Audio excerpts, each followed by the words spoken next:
Salut à tous. Alors je ne sais pas si vous vous rappelez, je vous avais parlé une fois des bains Saturnia qui se trouvent en Toscane, en Italie. Et là, cette fois-ci, je vais vous parler d'autres bains thermaux qu'on retrouve en Toscane. Donc il s'agit des bagni San Filippo, d'eau chaude de Petriolo, la piscine Carletti, la source thermale de Budicam, les bagni Bossolo et les thermes antiques romains. Donc attention, là par contre c'est des sources d'eau froide. Allez, c'est parti, on y va. Commençons donc par les bagni San Filippo. Ils sont situés aux confins de la sublime Val d'Orcia et au pied du monte Amiata, aussi appelé Balena, donc baleine pour sa forme arrondie. Et je peux vous dire aussi que le Faso Bianco se trouve en contrebas du hameau. Cette sorte de montagne blanche a été formée par des sédiments contenus dans l'eau qui jaillit de la terre. Les bassins se trouvent tout autour du hameau et l'accès en est signalé à droite de la route principale quand on entre en voiture par le haut de la localité. Ces eaux sont recommandées dans le traitement des maladies articulaires et des problèmes respiratoires. On rejoint par la suite des piscines naturelles après 5 minutes de marche sur un sentier balisé. Selon la légende, San Filippo Benisi se retirait dans cette grotte vers la seconde moitié du XVe siècle, et en frappant un rocher avec son bâton, il faisait couler des eaux curatives en signe de gratitude envers les habitants locaux qui l'avaient aidé pendant son séjour. Et de cette légende est née la chapelle, construite par les fidèles à l'intérieur de la grotte, ainsi que l'ermitage des servantes de Marie. Et de nos jours, il est tout à fait possible de visiter cette grotte. Et vous avez aussi à 12 km de la bagni San Filippo, le long de la route provinciale SP 468, la forteresse de Radicofani, au nord de la ville du même nom. Voilà, donc ça c'était pour les bagni San Filippo. Et vu que je suis quelqu'un de sympa, je vais vous laisser en fin de vidéo une carte où il y aura point par point tous les lieux que je vous ai cités. Là je laisse encore un peu défiler et on passe ensuite au lieu suivant.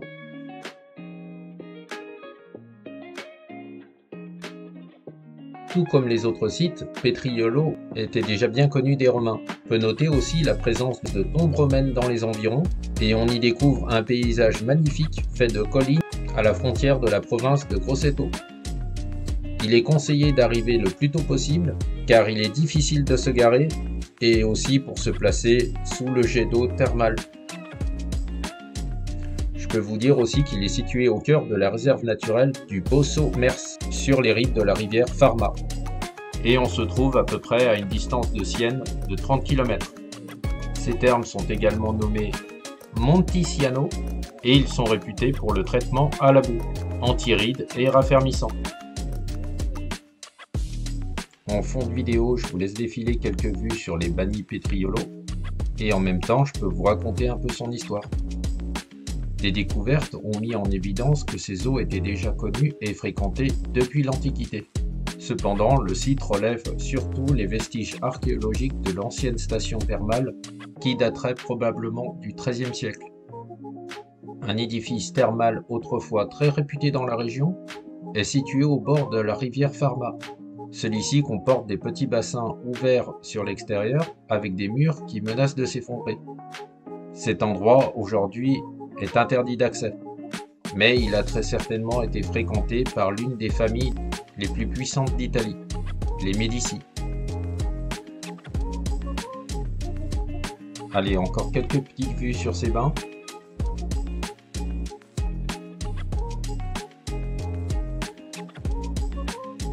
Et on s'éloigne un peu pour le lieu suivant. Nous voici maintenant à la piscine de Carletti. Donc elle est très reconnue et alimentée par une source d'eau chaude naturelle qui jaillit du sol à une température d'environ 37 degrés. Des bassins ont été aménagés autour de la source pour permettre aux visiteurs de se baigner.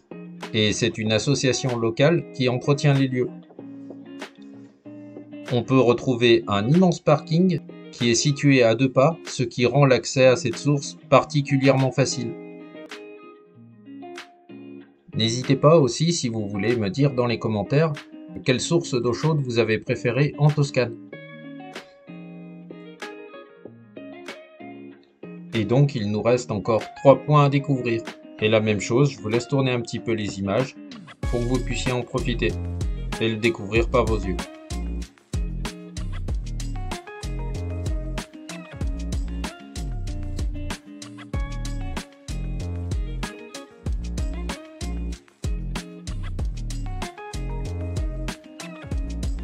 Dans un autre contexte, nous avons la source thermale de Bulicam. Donc cette source est si chaude qu'elle a été entourée par des grandes plaques de plexiglas afin d'empêcher les plus téméraires de se brûler. En effet, elle jaillit de la terre à près de 60 degrés. L'eau de la source a été déviée dans un petit réservoir de sillon qui mène à 2 bassins aménagés pour la baignade. Le petit bassin est le plus chaud et le grand bassin est tiède.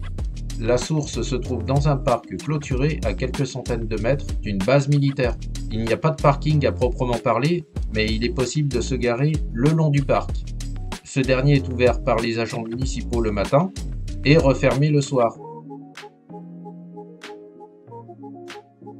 Donc ne songez vraiment pas à un bain de minuit et attendez l'ouverture par les agents municipaux. Voilà, je vous laisse encore quelques entrevues sur le bassin de Bulicam et on va continuer.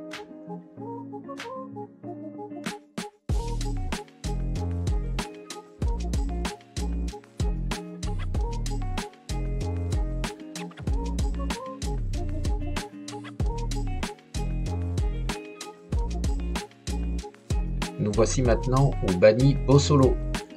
Les Bani Bossolo se trouvent sur un site archéologique romain. Au total, il y a 3 bassins ouverts à la baignade, un à quelques mètres du parking. Il s'agit d'un ancien lavoir dans lequel vous pouvez vous baigner.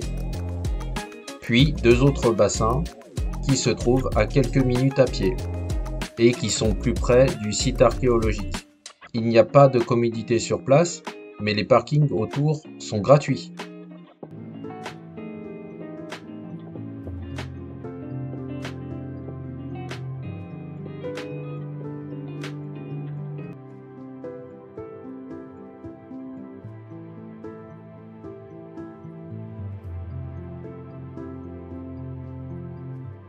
Et le dernier de la vidéo, les anciens termes romains qui sont appelés aussi Bagno Vignoni.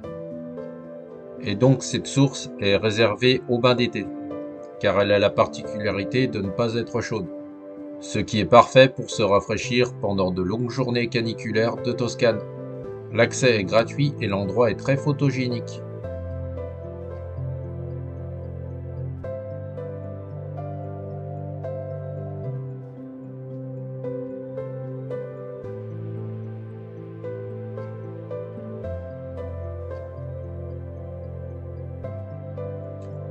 Nous retrouvons également ce village qui est situé au cœur de la Val d'Orcia et qui a été longtemps un lieu de repos pour les personnes traversant la région le long de la Via Francigena. Ce lieu possède une piscine rectangulaire de 49 mètres de long dans le centre-ville. Cependant, il n'est pas possible de s'y baigner.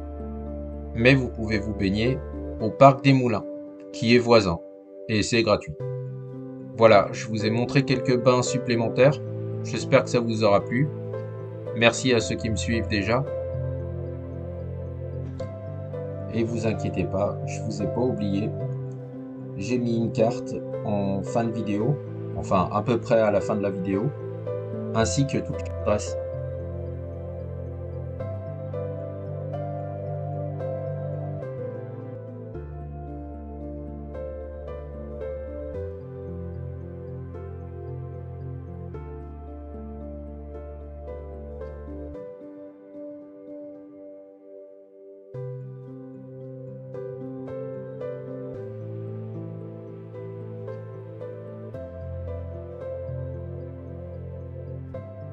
Voici donc la carte que je vous ai promis, ainsi que toutes les adresses.